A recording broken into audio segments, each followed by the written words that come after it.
السلام علیکم ورحمۃ اللہ وبرکاتہ۔ اس وقت میں آپ کے سامنے سورہ محمد کی آیت نمبر 29، 30 اور 31، 29، 30 اور 31 کا ترجمہ لے کر حاضر ہوں۔ سماعت فرمائیے۔ اعوذ باللہ من الشیطان الرجیم، بسم اللہ الرحمن الرحیم۔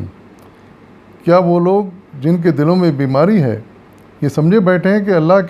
اللہ ان کے دلوں کے کھوٹ ظاہر نہیں کرے گا؟ ہم چاہیں تو انہیں تم کو آنکھوں سے دکھا دیں اور ان کے چہروں سے تم ان کو پہچان لو،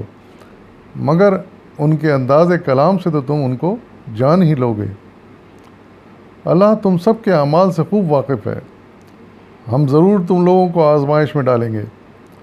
تاکہ تمہارے حالات کی جانچ کریں اور دیکھ لیں کہ تم میں مجاہد اور ثابت قدم کون ہیں۔ صدق اللہ العظیم۔ یہ آیات ان منافقین کے بارے میں نازل کی گئی ہے جو ان دنوں میں جب کہ حضور صلی اللہ علیہ وسلم کے برسر پیگار تھے،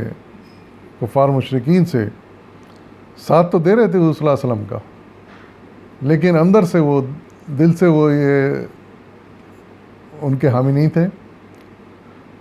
اور وہ نہیں چاہتے تھے کہ حضور صلی اللہ علیہ وسلم ان کفار مشرکین پر غالب آ جائیں۔ یعنی دل میں کچھ تھا اور زبان پہ کچھ تھا۔ تو ایسے لوگوں کے بارے میں، ایسے منافقین کے بارے میں اللہ تعالیٰ ارشاد فرما رہے ہیں کہ جو لوگ اس طرح کی بیماری مبتلا ہیں، جو صدقہ دل سے ایمان نہیں لائے اور پورے دل و جان سے حضور کی حمایت نہیں کر رہے، تو اللہ تعالیٰ ان کے دلوں کے کھوٹ دوسروں پر ظاہر کر دے گا، اور ان کو لوگوں کو پتہ چل جائے گا کہ کس طرح کے منافق ہیں اور دل میں کیا غلط تصورات اور خیالات اور ارادے لے کر بیٹھے ہیں۔ اور اللہ تعالیٰ ان کو ایک وقت آئے گا کہ سامنے لے آئے گا،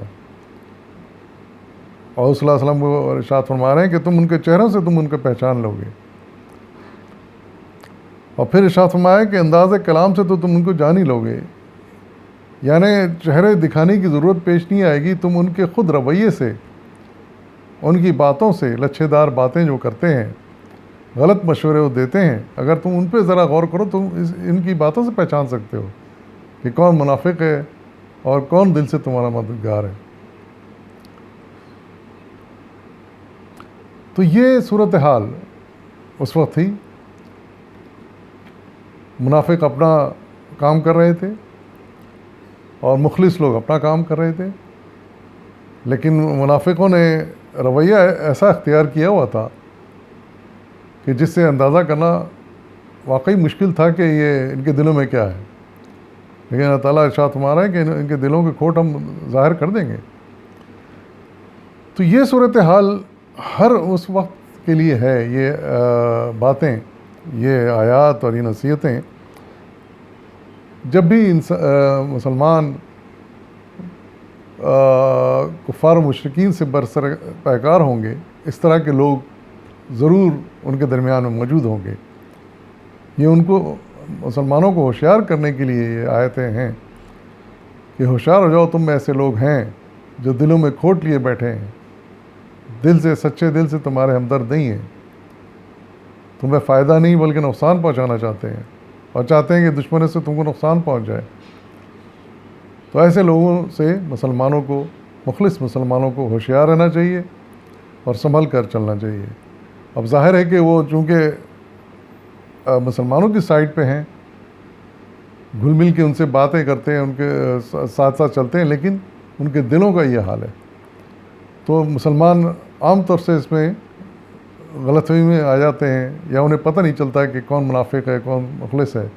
تو اللہ تعالیٰ ارشاد فرما رہے ہیں کہ یہ تو وقت آنے پر ظاہر ہو جائے گا اور ہم کر دیں گے، لیکن ان کی باتوں سے بھی تم، رویوں سے تم اندازہ لگا سکتے ہو کہ کس قسم کی لچھے دار باتیں کرتے ہیں اور الٹے سیدھے مشورے دیتے ہیں جس سے نقصان ہو، فائدہ نہ ہو۔ حقیقت میں ہے کہ ہر جنگ کے موقع پر ایسے لوگ ضرور شامل ہوتے ہیں،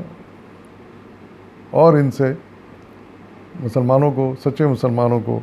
اور خاص طور سے مسلمان لیڈروں کو ان سے ہوشیار رہنا چاہیے۔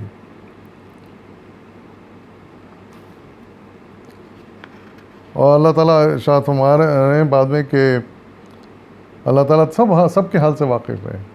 یعنی جو مخلص مسلمان جد و جہد کر رہے ہیں ان سے بھی واقف ہے، جو خالص اللہ کے لیے کام کر رہے ہیں، دل و جان سے کام کر رہے ہیں، اور ان سے بھی واقف ہے۔ جو منافق ہیں، دل میں کچھ ہے، عمل کچھ ہے ان کا، اور چاہتے کچھ ہیں یہ، اور مسلمانوں کی ہمدردی میں نہیں ہے، ان کا نقصان کے متمنی ہے، ان سے بھی واقف ہے اللہ تعالیٰ۔ اور یہی آزمائش کے لیے اس طرح کی سختیاں واقع ہوتی ہیں، جن سے پتہ چل جاتا ہے کہ کون مخلص ہے